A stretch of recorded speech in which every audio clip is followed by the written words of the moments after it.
Hello guys, nahak na ba ang tanan or na-streak? Ako wa pa.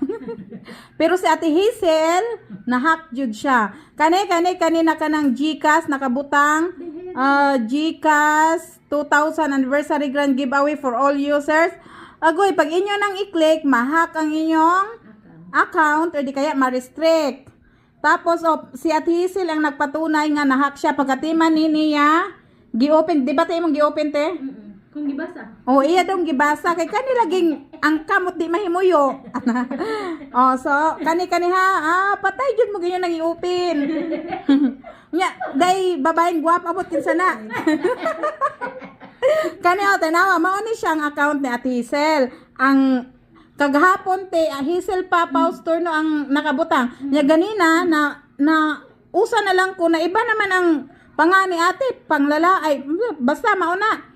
Onya gi-check na ako na murag Pakistani na o tanawa na ay mga video na share from murag Pakistani na siguro ni basta ambot unsa ni basta na anay na mga nagkuang-kuan dili man si Ate Hazel Indian da ite kananay India. India. Oo, now is in India.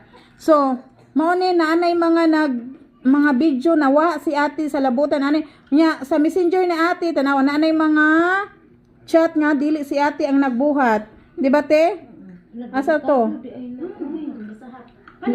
Hala ka te, tingali gi-join ka porn. Limbarag di sa ate. Di kane.